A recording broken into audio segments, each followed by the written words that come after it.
Gas সংকটের আজ কিন্তু সংসদেও আজও ধর্নায় তৃণমূল। সংসদ ভবনের সামনে ধর্না তৃণমূল সাংসদ।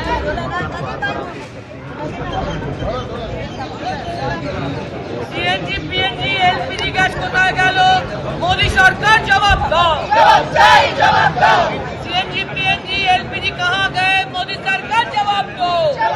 ফার্স্টলি মোদিজি কেন পার্লামেন্টে আসছেন না নিজের বক্তব্যটা রাখতে দেশবাসীর কাছে? আপনারা সকলেই জানেন যে ইতিমধ্যে মাননীয় মুখ্যমন্ত্রী মমতা বন্দ্যোপাধ্যায় মহামিছিলে নামছেন এই এলপিজি ক্রাইসিস নিয়ে 16 তারিখে সোমবার।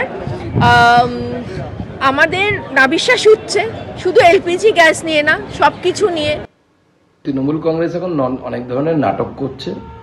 ধর্ণা নাটক হলো, এর আগে মমতা বন্দ্যোপাধ্যায় কার্টেন উঠলো, পর্দা উঠলো, আমরা ধর্ণা দেখলাম। তৃণমূল কংগ্রেসের এটা শেষ আন্দোলন। এই গ্যাস নিয়ে আন্দোলন করছে তো তৃণমূল কংগ্রেস। আগামী নির্বাচনে এই তৃণমূল কংগ্রেস গ্যাসের মতো উবে যাবে।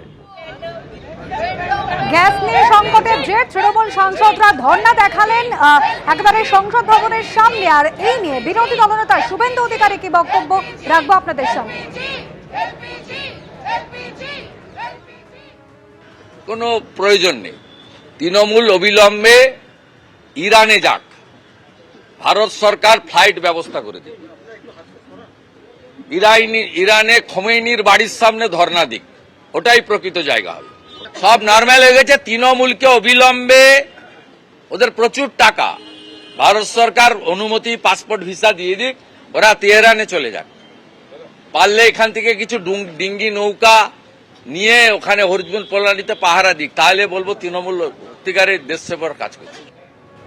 আসছি পরের খবরে। বকেয়া ডিএ মেটানোর দাবিতে রাজ্য সরকারি কর্মচারীদের ধর্মঘট ঘিরে দফায় দফায় উত্তেজনা ছড়ায়।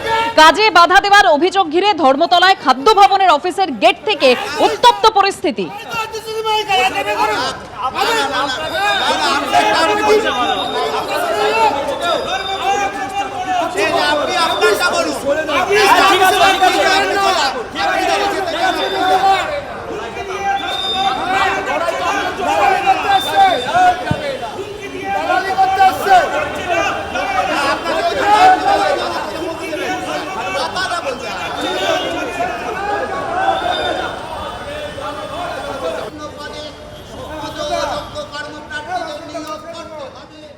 আমরা যখন রিকোয়েস্ট করছিলাম যে ধর্মঘটটা কর্মচারীদের স্বার্থে, রাজ্যটাকে বাঁচানোর স্বার্থে রাখা হয়েছে, রাজ্যে যে প্রশাসনিক দুর্নীতি, শূন্য পদে নিয়োগ নেই, রাজ্যের ছেলেমেয়েরা পরিযায়ী হয়ে এখানে আপনার বিবেকের কাছে আমরা আবেদন জানাচ্ছি যে এই ধর্মঘটে সামিল হয়ে রাজ্য সরকারকে অন্তত বলুন যে সে তার রাজধর্ম পালন করুক।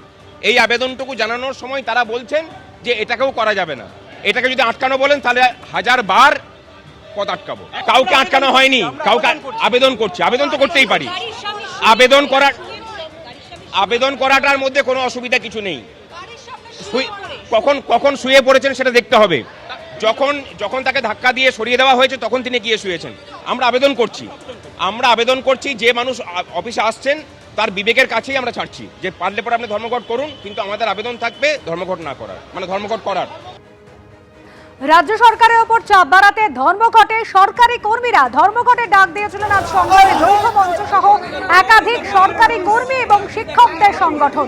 জেলায় জেলায় এর প্রভাব পড়েছে, এমনই বক্তব্য সংগ্রামী যৌথ মঞ্চের আহ্বায়ক ভাস্কর ঘোষের। সকাল থেকেই গোটা রাজ্য জুড়ে একদম আলিপুরদুয়ার থেকে শুরু করে সাগর পর্যন্ত প্রত্যেকটা জায়গাতে অফিসে উপস্থিতি খুব নগণ্য। স্কুল কলেজগুলো প্রায় বন্ধ। কলকাতা বাজারে দেখতে পাচ্ছেন যে বাস ট্রামও কম চলছে। সুতরাং বুঝিয়ে দিচ্ছে পরিস্থিতিটা। রাজ্য সরকার যদি এটাও বুঝতে না পারে, ঘটি উল্টাতে আমাদের বেশি সময় লাগবে না। এবং আমরা চ্যালেঞ্জটা এটাও নিচ্ছি যে যদি প্রয়োজন পড়ে এই রাজ্যের মুখ্যমন্ত্রীর পদটা মমতা ব্যানার্জির জন্য অতীতের প্রাক্তন লেখার ব্যবস্থাও আমরা করব। বকেয়া ডিএর দাবিতে রাজ্য সরকারি কর্মচারীদের ধর্মঘট ঘিরে যেভাবে দফায় দফায় উত্তপ্ত হয়ে উঠল পরিস্থিতি, শুভেন্দু অধিকারী বিরোধী দলনেতা কি বলেছেন শোনাবো। ব্যাপক সাড়া, বেতন কাটলে আর আজকে না আসার জন্য যদি কারোর উপরে কোনো জুলুম হয়, বিরোধী দলনেতা দল দেখবে না, কর্মচারী, শিক্ষকের, পুলিশ কর্মীর পাশে দাঁড়াবে।